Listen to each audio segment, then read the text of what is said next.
Labi, vēlreiz. Es patiesībā vairs neesmu žurnālists, jo es nostrādāju gandrīz 9 gadus vienā no tādiem lieliem ziņu portāliem, bet tagad mans dzīves ceļš ir pagriezis tā, ka es tagad taisos kļūt par psihologu un studēju psiholoģiju, un es būšu pēc kāda laika kristīgs psihologs. Jo gan mana sirds ilgojas pēc tā, gan arī es redzu tādas vajadzības pēc psihologiem, kuri neuzskata, ka ticība Dievam slimība. Jo tur ir dažādi viedokļi. Un tur ir tāda vajadzība, lai pastiprinātu mūsu fronti tur. Vai ne? Ka tā ir svarīga mūsu dzīves sastāvdaļa. Un tas nav kaut kas tāds priekš jocīgiem cilvēkiem.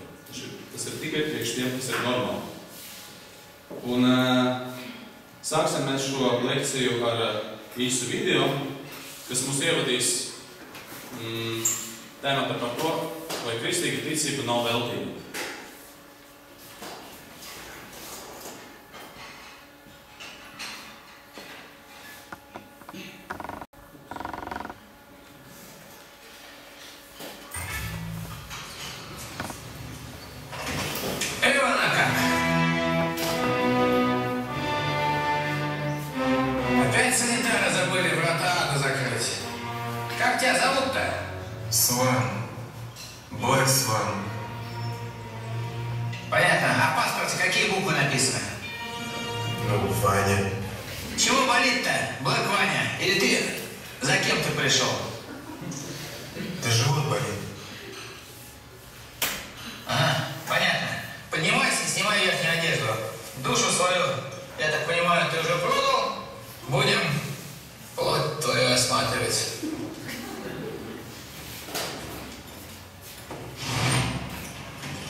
Šis jautājums par to, vai ticība ir veltīga vai nav veltīga, vai ir vērts vispār tērēt tam savu dzīves laiku, bija aktuāls vienmēr.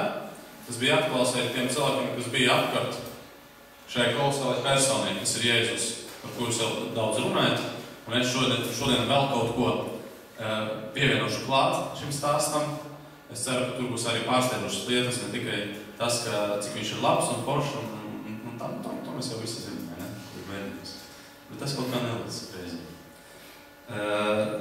Reize viņa tuvākais māceklis, galvenais no mācekļiem Pēteris teica, lūk, mēs visu atstājam un sekojam tev. Kas mums par to būs? Jo viņi tiešām bija atstājuši visu. Viņi bija atstājuši savas profesijas, iespējams arī savas ģimenes. Viņi uzņēma ļoti lielu risku, jo viņi sekoja cilvēkam, kurš nebija līdz galam skaidrs, kas viņš ir. Vēl nebija atnākusi augšām celšanas diena. Un tas viņam bija tiešām milzīgs risks, un ticība ir risks. Tas nav tā, ka es visu zinu, es visu sarēķinājumu zinu, ka es ticu, un man ir tādi un tādi plusi tādēļ. Ticība ir risks, un viņš šo risku uzņēmas. Un arī mums šīs jautājums var rasties, tad vai tā ticība nav veltība? Vai nebūs tā, ka es nomiršu vienā brīdī, un tur nekā nav? Viss, kaps, tārpi, zeme, nav nekāda dieva, nav nekādas debesis, nekā nav. Pārnāsim par to, kāpēc mūsu kristīga ticība, mana kristīga ticība, jo es centīšos vairāk runāt par sevi un par savu pieredzi, kāpēc tā nav veltīga. Un pirmais ir noskaidrot, kas vispār ir ticība.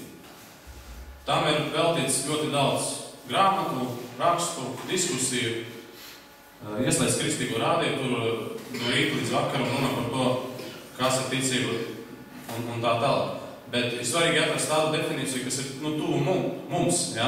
Kas būs mūsu tāda personiskā definīcija. Un viens ir tas, ka ticība ir attiecības.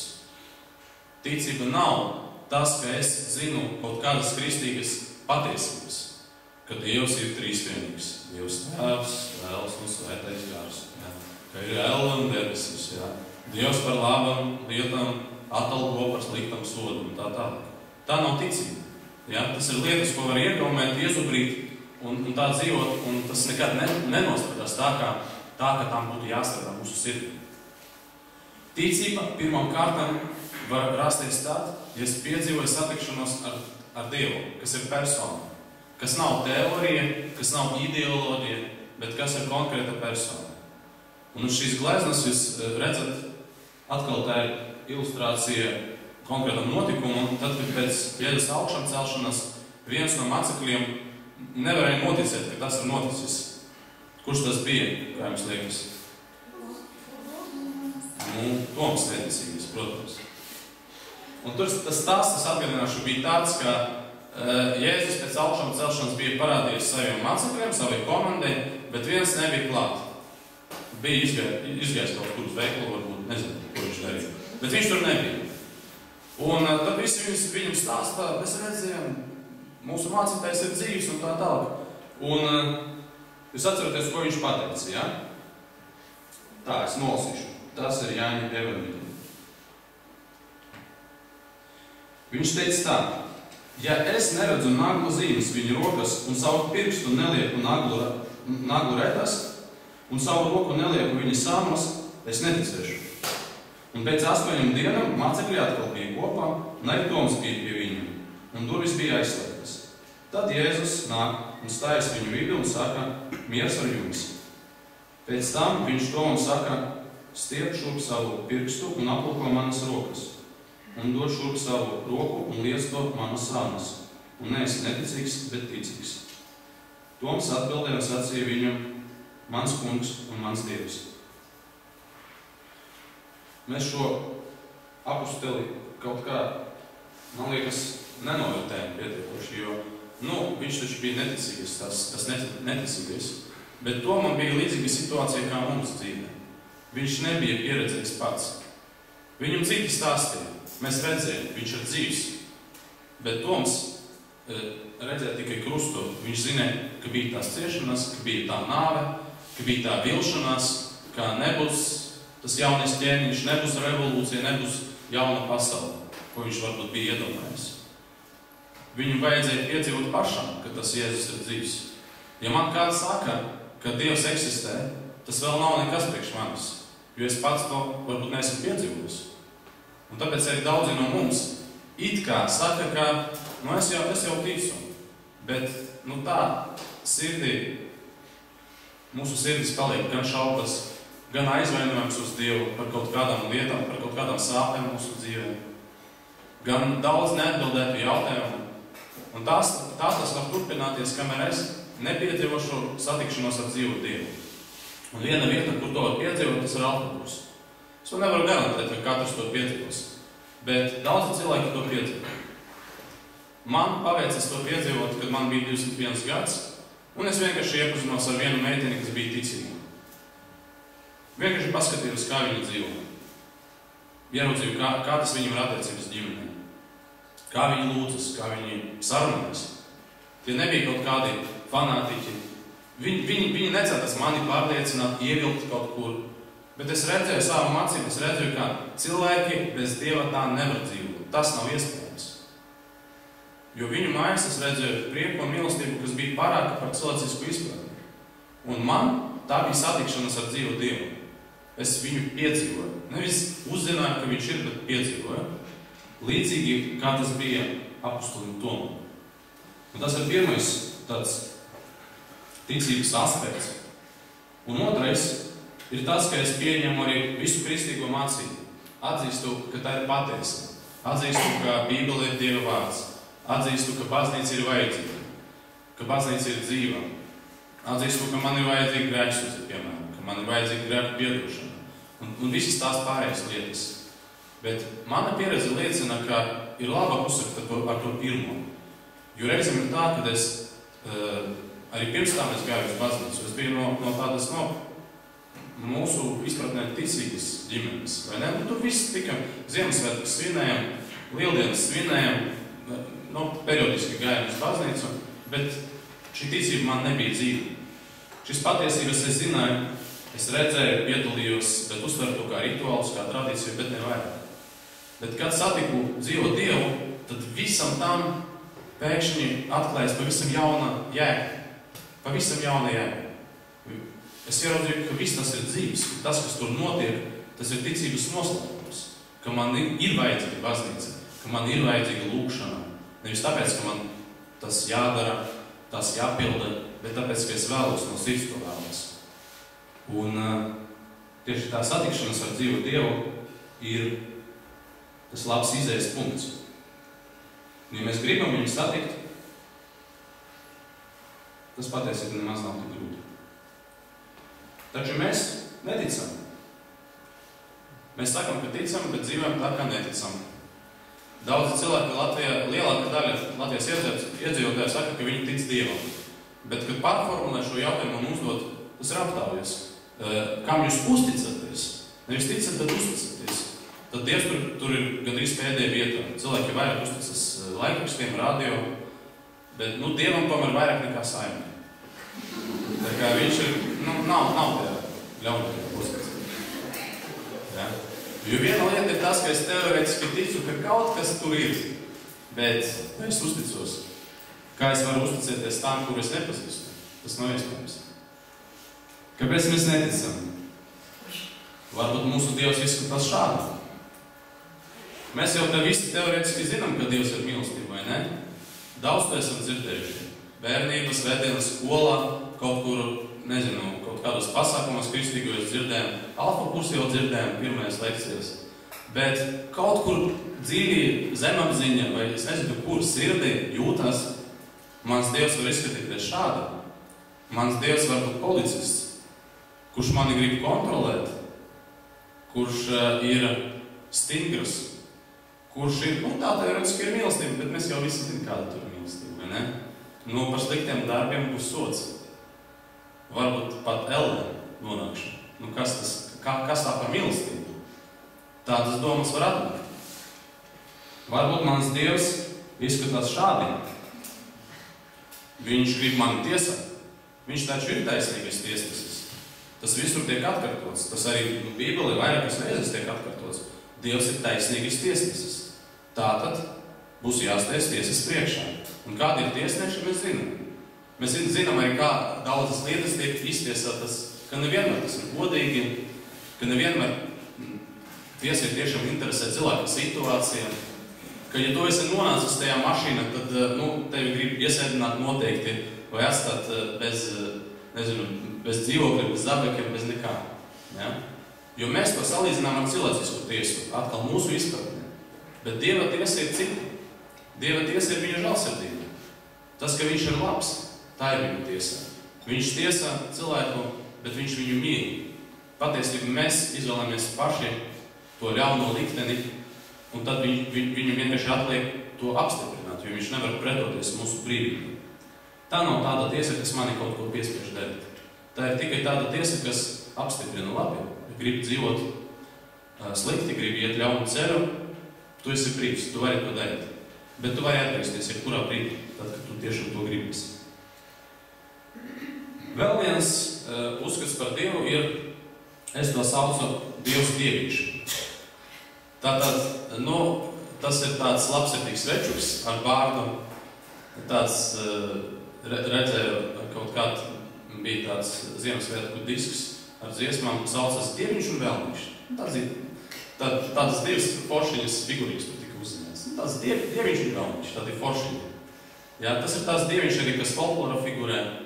Tā ir tāda mitoloģiska figūra, tāds labsirdīgs tiešām vecītis, kurš staigā pa mājām, skatās pa logu, katru cilvēku dzīvo, atnes kaut kādu dāvanu reizēm. Tā ir cita galība.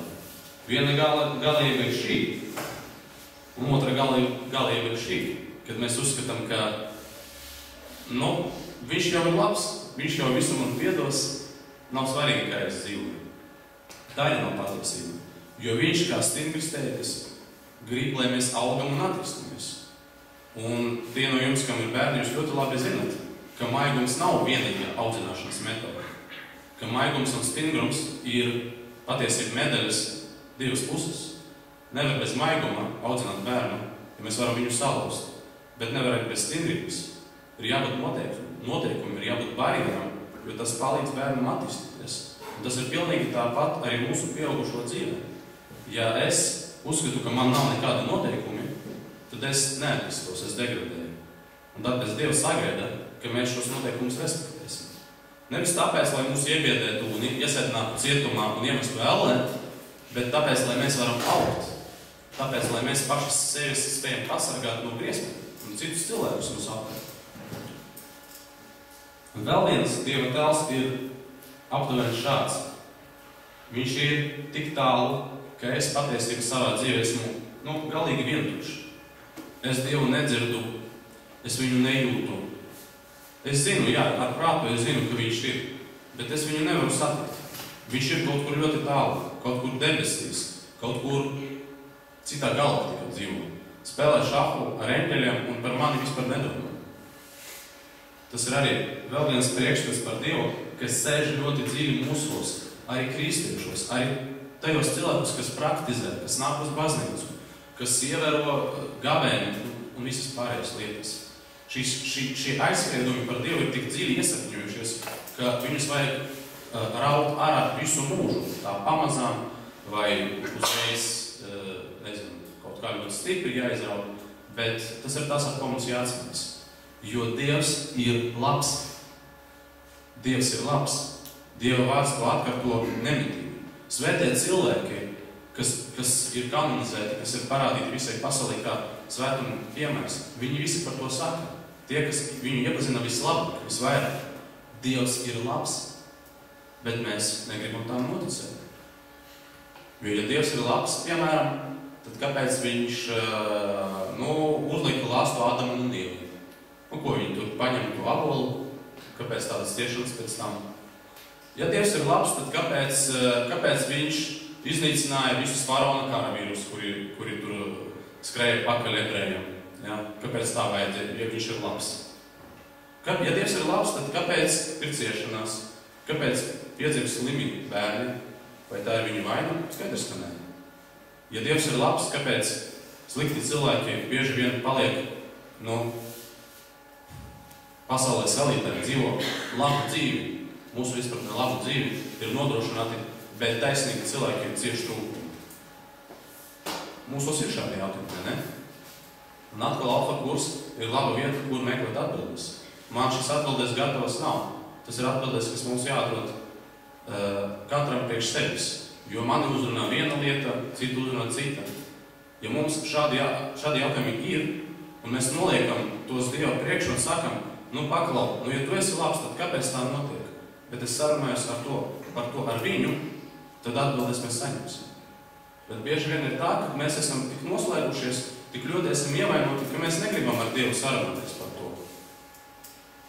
Es atceros, viena no alfa kursiem bija lekcija par dziedināšanu, kas būs arī šogad.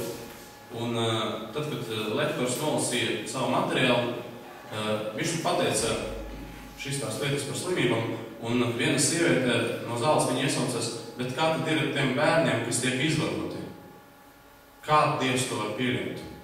Viņi bija ļoti, varēja redzēt, ka viņi ļoti satraucas, un viņi bija grūti uzdot šo jautājumu. Un tas cilvēks, neteikšu, ko viņš atbildēja, bet tā sieviete piecels un izgāja. Viņa satikās ar savu sāpi, ar tādu problēmu, kas nebija atrisināta priekš viņas. Arī mums šādi jautājumi var būt. Nevajag tēlot, ka es tagad esmu ticīgs un man nav nekādu problēmu, nav nekādu jautājumu. Piemēram, man bija ļoti ilgi jautājums, kāpēc es nevaru nodarboties ar seksu pirms laulībām? Kurš to izdomāja? Dievs to izdomāja, kāpēc viņš ir tik vecmodīgs? Kāpēc baznīca ir tik vecmodīga? Es teicu tā, tie pāvesti, viņi ir tik veci visu laiku. Un tie ievēlētu kādu jaunu, viņš saprast to, vai ne? Cilvēki tā vairs nedzīvo. Tie bija mani jautājumi. Dievs man deva atbildes savā laikā. Tikai jābūt pacietīgi. Atbildes būs, bet ar viņu par to ir jāsarunājas. Tā, kā mēs sarunājamies atklāti ar saviem draugiem, ar saviem vīriem vai sievām, ar saviem bērniem, arī ar viņu varam runāt tāpat un atbildes nāks. Un tas palīdzēs mums ticēt. Jo es varu ticēt Dievam, kas ir labs, bet ja viņš ir pārgājis tiesnesis, tad es šādam Dievam vispār negribu ticēt. Ir arī daudz mītu par ticību. Padomju laika bija, tur strādāja viena propaganda, tagad, tā kā brīvajā laikā, kad esam brīvi, strādā cita propaganda, kas izmanto patiesību vienus un tos pašus mītus, ka visi ticīgi ir tūsoņas, ka ticīgi ir fanātisms, ka ticība tā ir tikai raganu sadedzināšana, krusta kāri, viltīgie jezuīti, vai ne, mantkarīgie un tā tālāk. Tie ir aizspriedumi par ticību. Tie parasti izrauj kaut kādu vienu aspektu no kristietības vēstures un parāda to tāda hiperbolizētā veida, it kā nekas cits nebūtu bijis. Šie cilvēki neskapēc nerunā par Māti Terēzi, par labdarību, par to, ka tieši baznīca deva pasaulē skolas un universitātes, ka tieši kristīga ticība ļāva attīstīties zinātnē, kas nevienā citā pasaules reliģija nav noticis, mūsdienu zinātnē, ir kristīgas ticības turpinājums.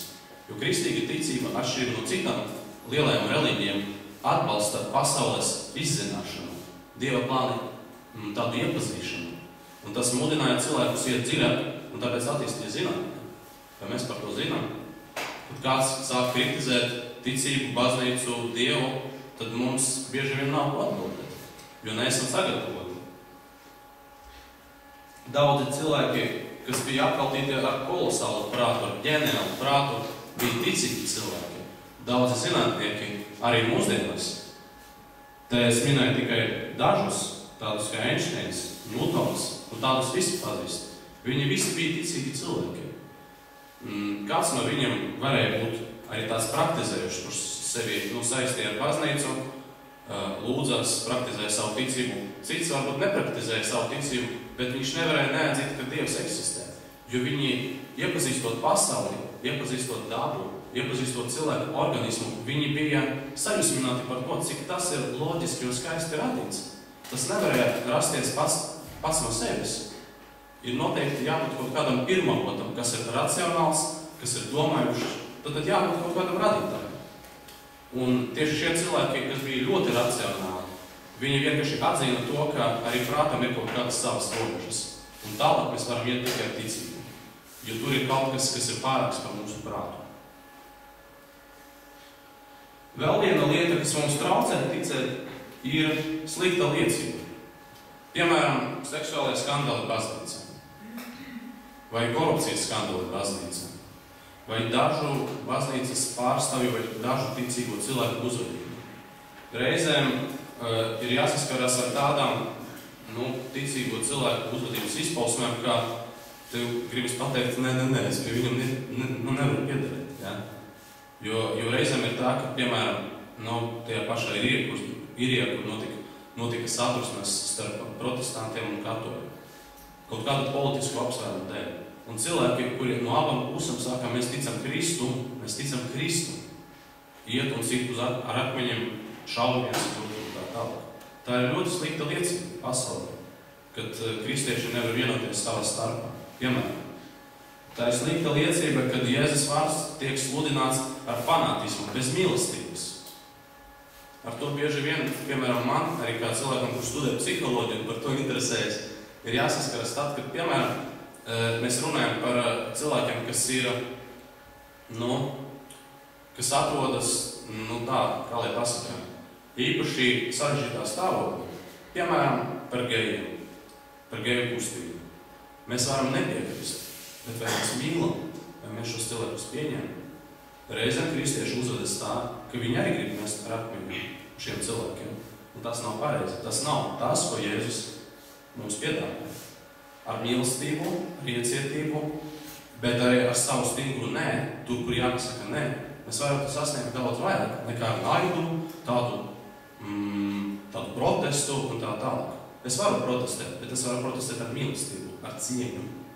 Un reizēm mums tas kaut kur pazūd. Un tas arī tā ir problēma, kāpēc daudz cilvēki netic. Viņi saka, nav labas liecības. Es nekur neredzēju tādus īstus kristiešus. Nu, tad mums pašiem ir jāaug. Man pašam ir jāaug, skaidrs. Tikai mums visiem ir arī katram atsevišķi. Kāpēc mēs ticam? Mēs ticam tāpēc, ka patiesība par Dievu 100% ir mums atklāta, ir mums piedāvāta viņa vārdā. Un tik tur un tikai tur viņš parāda patiesību par to, kāds viņš ir. Viņā vārdā, kuru mēs bieži vien nelasam, mums ir slinkums, tas ir pārāk sarežģīti. Labāk palasīšu privātu dzīvi. Dievs saka caur pravieti Izaiu: vai var māte aizmirst savu zīdaini un neapžēloties par savu miesīgu bērnu? Un ja pat māte to aizmirstu, es tevi neaizmirsīšu. Dieva apsolījums tiešā veidā, bez nekādiem starpniekiem. Tas, ko saka Dievs caur praviešu lūpām. Viņš ir tāds. Viņš ir kā reizēm kā tīģeris, kurš slepjas krūmos. Un tu varbūt neredzi, ka tev blakus ir tas tīģeris, kurš tevi aizsargas. Bet tikko kāds tev mēģinās uzbrukt, viņš iznāks no tiem krūmiem un tas ienaidnieks dabas pa krūmu. Viņš cīnās par saviem bērniem līdz galam. Viņš katram atrod savu ceļu. Vienam viņš var pieļaut viņa dzīves smagus pārbaudījumus, zinot, ka tas cilvēks to ir spējis izturēt. Citam varbūt vairāk tās garīgas konfliktes, ka būs vairāk tādu patīkamu pārdzīvojumu tā tālāk. Katram savs ceļš, katram savu pieeju. Bet viņš ir tāds, kurš cīnas. Tā kā māte, ja kāds pamēģinātu mātei atņemt viņas zīdaini, mazo bērnu, tā māte būtu kā lauva, ja viņa cīnītos par savu bērnu. Viņa nekad nevar aizmirst par savu bērnu. Ja viņa ir garīgi vesela, viņa nekad neaizmirstīs par savu bērnu. Un arī tas, ka viņš respektē mūsu brīvību, ka viņš saka, nolicis tava priekšā ūdeni un ūdeni, izstiep roku pēc tā, ko vēlēs. Cilvēka priekšā ir dzīvība un nāve. Sakas, ko izvēlēsies. Ļoti vienkārši. Tu esi brīvs. Ko tu gribi, ūdeni vai ūdeni? Kas ir labāks, ūdens vai ūdens?